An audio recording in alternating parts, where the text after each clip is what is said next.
Welcome back to another console collector video. Alright, on to part 6. Let's talk about the original PlayStation from 1995. Its original retail price was $299 US. Adjusted for inflation, that's $499 US. The original PlayStation, officially abbreviated to PS and well known as the PS1 or PSX, is a home video game console developed and marketed by Sony Computer Entertainment. The console was released in September 1995 in North America. This was the first home video game console from Sony. It mainly competed with the N64 and the Sega Saturn as part of the 5th generation of home video game consoles. The console came to light after a deal went sour between Sony and Nintendo, where they had planned to make a CD add-on for the Super Nintendo. Nintendo made a deal with Philips instead of Sony, which ended up being the ill-fated CDI home console instead of the planned CD add-on. After the deal fell apart between Sony and Nintendo, it gave Sony the drive to make their own video game console, which is the original PlayStation. So this here is the launch version of the original PlayStation. Big gray. You got controller ports in the front, 2 memory card slots. You got your open button here. It's a top loading console. You got your power and your reset, and then all the connections on the back.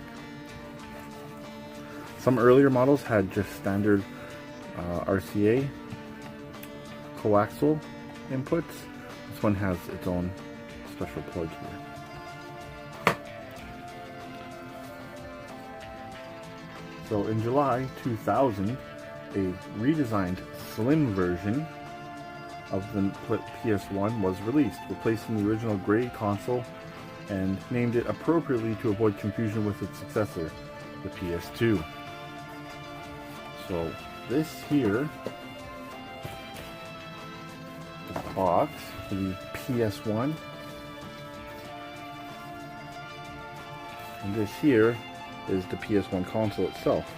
It's a shrunk down version of the original PlayStation, as you can see in size comparisons here. Don't mind the screen on top.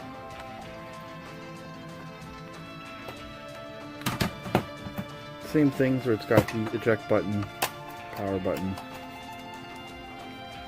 memory card slots, and then of course the connections. Well, that's the PS1. It's also known as the PS1 Mini. Just depends on who you ask. The PS1 was the highest selling console through the end of the year, outselling other consoles including its own PlayStation 2. It was discontinued in March 2006. A version of the PS1 was released including a 5-inch LCD screen which allowed for PS1 gaming on the go, which is this little screen here, which you saw. Basically, it is a portable screen. It's actually really cool. The picture is actually pretty decent for what it is for the time. Yeah, it just hooks into the back, folds down. Great little device. It's awesome.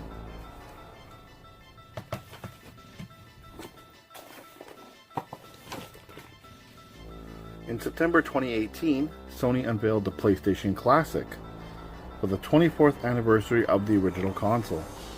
The new console is a miniature recreation of the original PlayStation, preloaded with 20 titles released on the original console.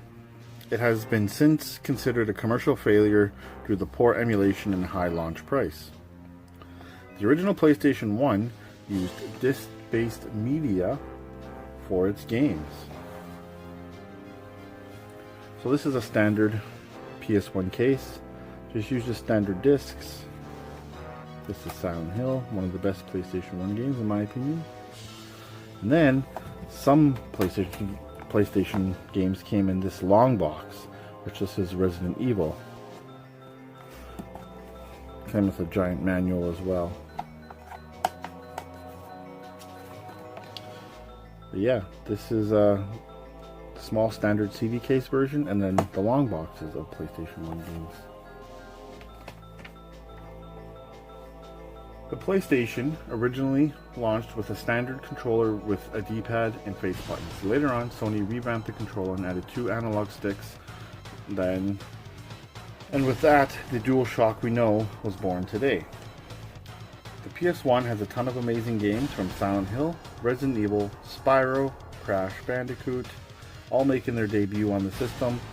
Final Fantasy and Metal Gear Solid have some of the best games in their series on the platform. Even some unique games like Pepsi Man made it to the PS1. There was something for everybody on the PS1.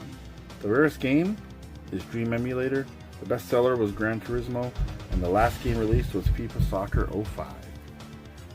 So this here is the launch controller for the PS1. No analog sticks, just your basic PlayStation controller, bare bones. Then when they released, later on, some updated versions of the console, you had the PlayStation DualShock, which this is where the DualShock was born that we know today, from the PS3, PS4, and it added these 2 analog sticks. Now they mostly launched in like standard gray, but this is one of the cool variants. PS1 had a lot of really neat colors and variants of controllers. This one particularly is the ice blue. So quite a difference from the standard to the DualShock. For 3D games, the DualShock was an absolute must. Alright, so that's going to wrap up the original PlayStation from 1995. Up next is the iconic Nintendo 64 from 1996. It's me, Mario. Its original retail price was $199 US. Adjusted for inflation, that's $323 US. So what you're looking at is the Nintendo 64, also known as the N64, the world-shattering console which pushed the boundaries of video gaming to what it is today. When the N64 hit the market in 1996, it shocked everyone and revolutionized the gaming world forever. One of the most anticipated and celebrated consoles of all time, this was the first game console to successfully take gaming from 2D to 3D worlds and environments. Nintendo's third home video game console for the international market, named for its 64-bit central processing unit. It is the last major home console to use a cartridge as its primary storage format until Nintendo's 7th console, the Nintendo Switch, which was released in 2017. This fact turned a lot of third-party developers away from the N64, and they made the move to the Sony PlayStation with their CD-based games that had more storage, were easier to develop for, and a lower cost of CDs opposed to expensive cartridges.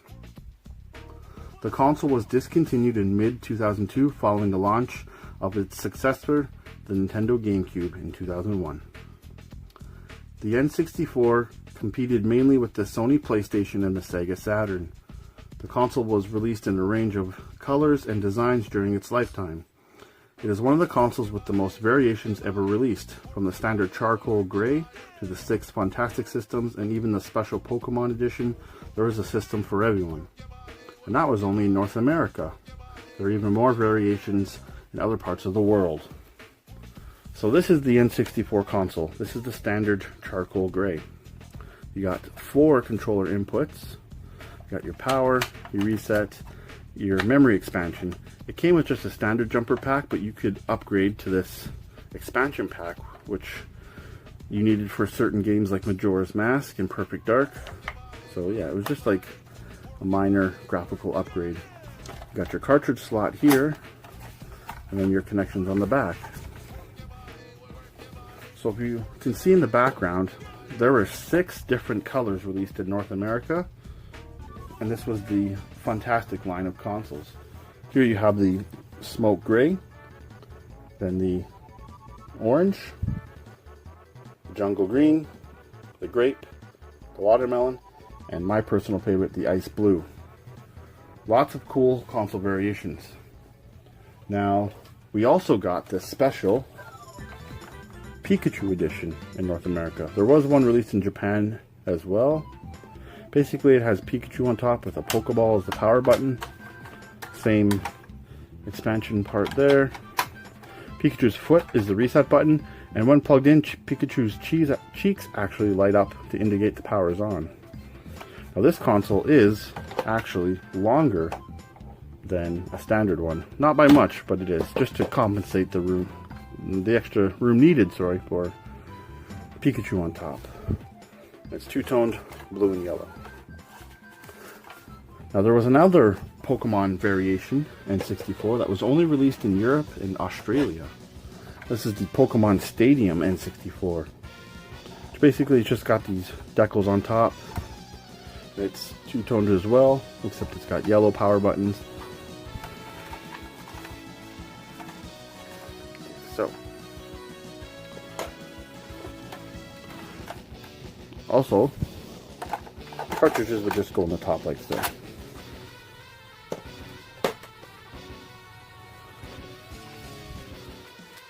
So, in December 1999, Nintendo exclusively released in Japan a peripheral platform for the N64 called the N64DD, or 64DD, where the DD stands for disk drive. And that is this thing right here. This is a Japanese Daihatsu N64 on top. The DD disk drive is just this lower section here.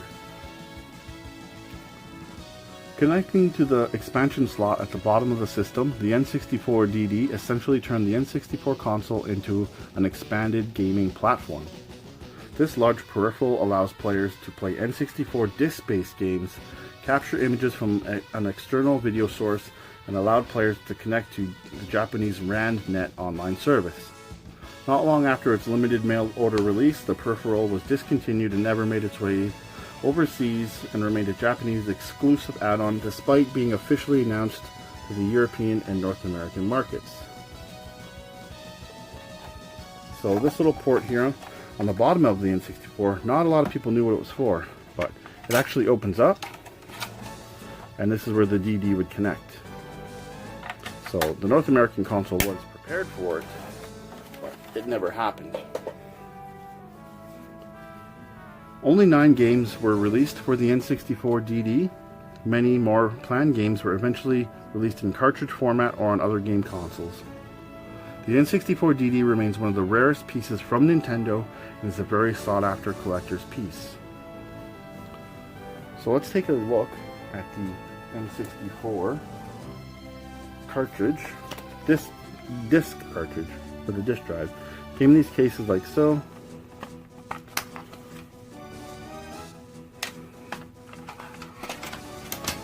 Basically kind of like an old school floppy style. Let me get this to slide open. I guess I can't. There we go. So it's actually got little like film on there from like an old floppy disk. So this is Doshin the Giant. So you pop it in there like so. You click in, and then you would turn on your N64 and you're playing DD games. And you just got your eject button here.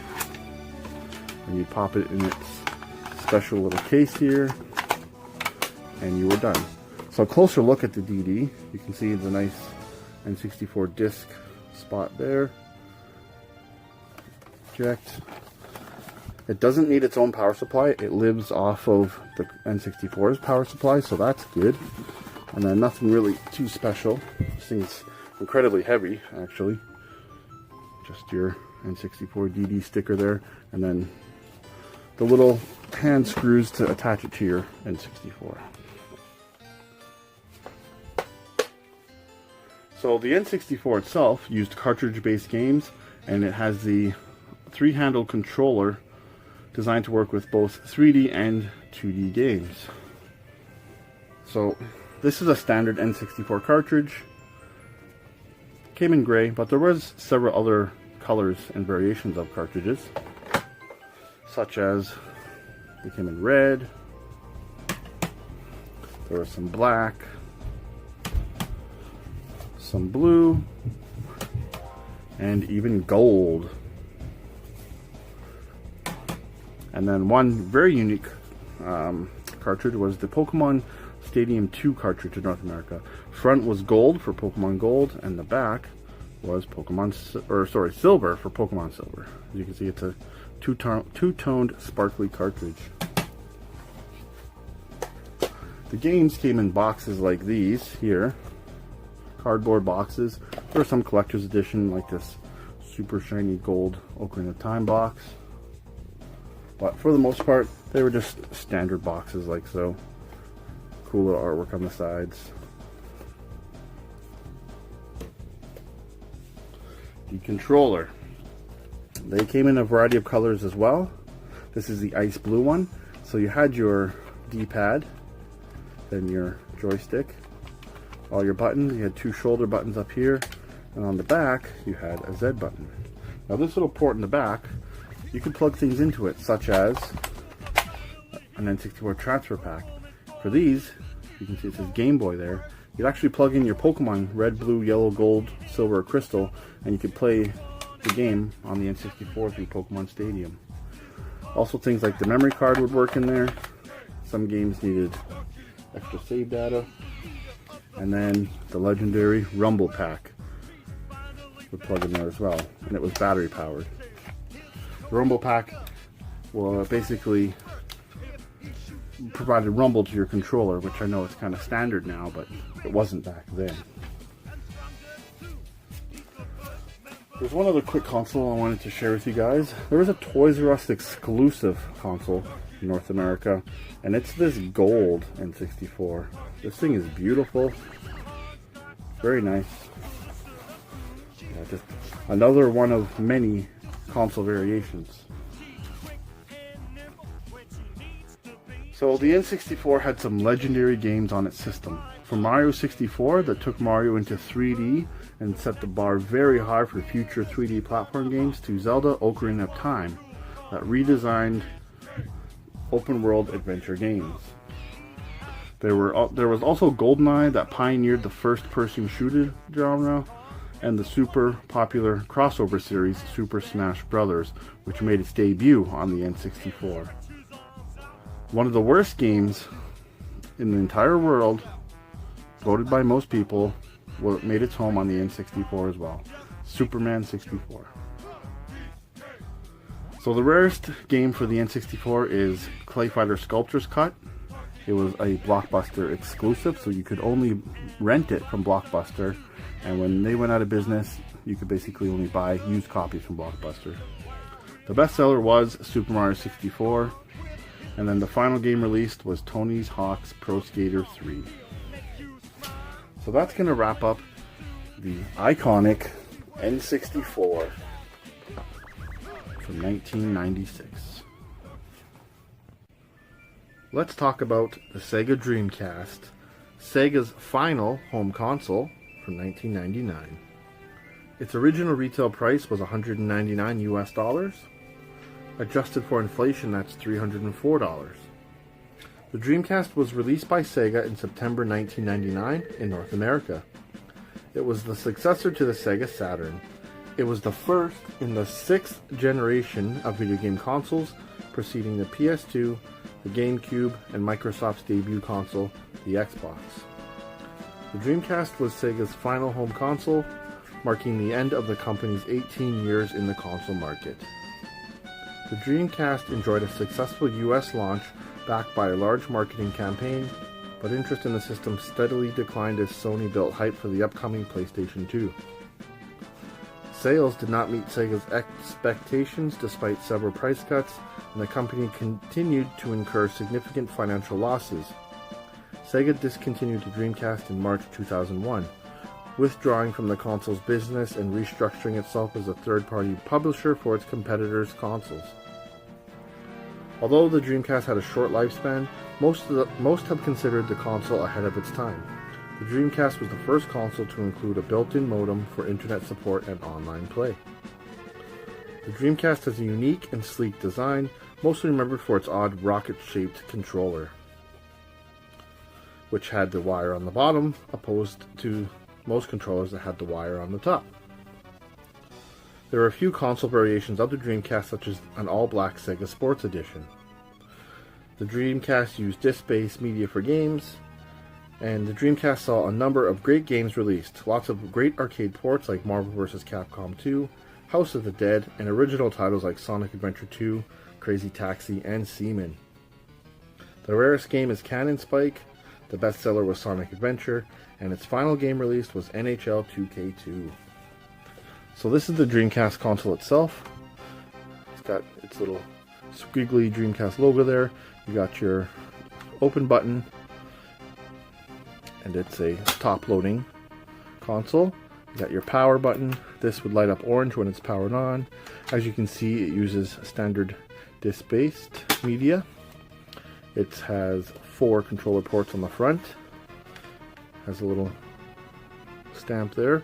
Compatible with Windows CE. And then on the back, you've got all your connections, including the built-in Ethernet port.